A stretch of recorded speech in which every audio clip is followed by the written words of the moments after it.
நிறைய sugar patient நீங்கள் பார்த்துருப்பீங்க. கால் பாத எரிச்சல் கேள்விப்பட்டீங்களா? அதே மாதிரி கால் மரத்து போகிறத பற்றி நிறைய சுகர் பேஷண்ட் கஷ்டப்பட்டுட்டு இருப்பாங்க. அதுக்கு பேர் தான் டயபெட்டிக் நியூரோபதி. சரியா?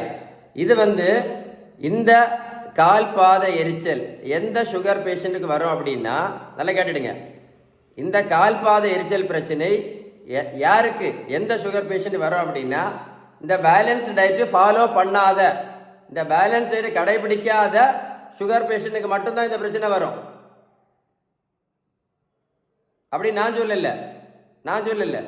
நீங்கள் மருத்துவத்தோட standard text book of Harrison, இதை நெட்டில் சர்ச் பண்ணி பாருங்க. இந்த புத்தகத்தில் சொல்கிறாங்க, ஹாரிசனில் சொல்கிறாங்க.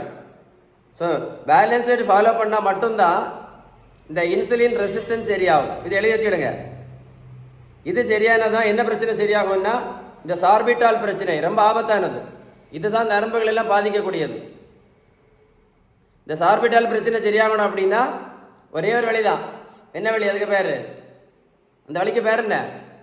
பேலன்ஸ்டு டயட் மட்டும்தான். பேலன்ஸ் டயட் நீங்கள் ஃபாலோ பண்ணினா மட்டும்தான் இந்த கால் பாத எரிச்சல் பிரச்சனை சரிப்படுத்த முடியும். பண்ண மாட்டேன் அப்படின்னா கண்டிப்பாக சரியாகாது. உங்களுக்கு பேலன்ஸ் டயட்டை பற்றி ஏதாவது டீட்டெயில்ஸ் வேணும்னா கமெண்ட்ஸில் கூப்பிட்டு டைப் பண்ணுங்க, இல்லைன்னா கால் பண்ணி பேசுங்க. ஓகேவா? இந்த நம்பரில் கால் பண்ணி பேசுங்க.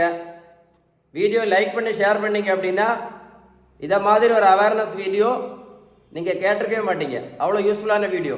இந்த வீடியோ கூட போட்டு கேளுங்க, உங்களுக்கே தெரியும் இந்த வீடியோ யூஸ்ஃபுல்லாக இல்லையான்னு. ஏன் சொல்கிறேன் அப்படின்னா, நீங்கள் பேலன்ஸ்டு டயட் கரெக்டாக ஃபாலோ பண்ணீங்கன்னா sugar 100% remission is possible. 100% remission ஆக்கிடலாம். அப்படி நான் சொல்லலை. நீங்கள் இந்த டெக்ஸ்ட் புக் எடுத்து படித்து பாருங்கள், உங்களுக்கே தெரியும். ஹாரிசன், புரிஞ்சுதா? ஸோ எதை மறந்தாலும் வீடியோ லைக் பண்ணி உங்கள் ஃப்ரெண்ட்ஸுக்கு ஷேர் பண்ண மறந்துடாதுங்க. வெரி இம்பார்ட்டன்ட், முக்கியமான அவேர்னஸ் வீடியோ. Stay tuned.